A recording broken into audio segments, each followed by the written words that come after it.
কালো দাগ পড়ছে, ভালো দেখা যায় না।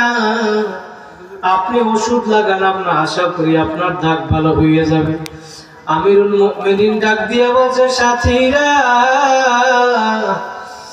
আমার মাওলা কিয়ামতের ময়দানে যদি আমাকে ধরে, ওমর তুমি আমার দরবারে কি নিয়ে আসছো? ওমর বলে, আমার নামাজ ত্রুটি, রোজার ভিতরে ত্রুটি, নেক আমল যতটুক করছি তার ভিতরে ত্রুটি। আমার মাওলা যদি এই প্রশ্ন আমারে করে, এই উত্তর দেওয়ার শক্তি আমার নাই।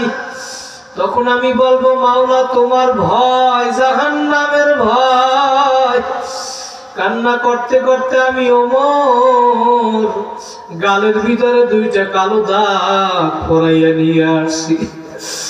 অর্ধেক দুনিয়ার রাজা জান্নাতের সার্টিফিকেট 2 নম্বরে পাইল, তারপরও তাদের ঈমান কি রকম ছিল? ভাইরা, দুনিয়ার ভিতরে সাহাবীদের ঈমান কি রকম ছিল? আমার মাওলা এইজন্যই বলছে, আমিনু কামা আমানান নাস, তোমরা ঈমান আনো সাহাবায়ে কেরাম যে রকম ঈমান আনছে। কথা বলেন ঠিক না বেঠিক? সাহাবীদের ঈমান কি রকম ছিল? হযরত ওমর ফারুক রাদিয়াল্লাহু তাআলা আনহু অর্ধেক দুনিয়ার রাজা, এই বাংলাদেশের মতো 200 রাষ্ট্রের রাজা ছিল। আমিরুল মুমিনিন যখন তার আয়াতের ভিতরে নীল নদী নামে একটা নদী আছে, ওই নদীটা তার আয়াতের ভিতরে চলে আসছে, তখন আমিরুল মুমিনিনের জমানায় ওই নীল নদের একটা নিয়ম ছিল, আগে থেকে বছরে একবার শুকাইয়া যাইতো। আমিরুল মুমিনিনের জমানায় যখন নীল নদী তার আয়াতের ভিতরে চলে আসলো, তখন সেই পূর্বের মতো ওই নীল নদী শুকাইয়া গেল। তখন ওইখানে নিয়ম ছিল, যদি নীল নদী শুকাইয়া যাইতো, একটা যুবতী মেয়েকে ওইখানে জবাই করলে নীল নদী আবার পানি আসতো। গভর্নরকে লোকজন ডাক দিয়ে বলে, এখন নীল নদের ভিতরে যুবতী মেয়েকে জবাই না করলে পানি আসবে না।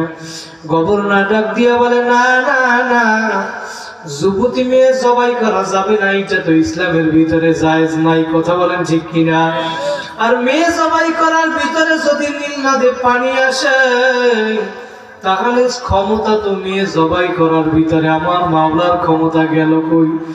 ইন্নাল্লাহা আলা কুল্লি শাইইন কাদির, সমস্ত ক্ষমতার মালিক কে? জোরে বলেন কে? ওমর রাদিয়াল্লাহু তাআলা ডাক দিয়ে বলে, গভর্নর, নীল নদের ভিতরে মেয়ে জবাই করবা? না না, এটা হইতে পারে না, আমার সমস্ত ক্ষমতা হইল আমার মাওলা।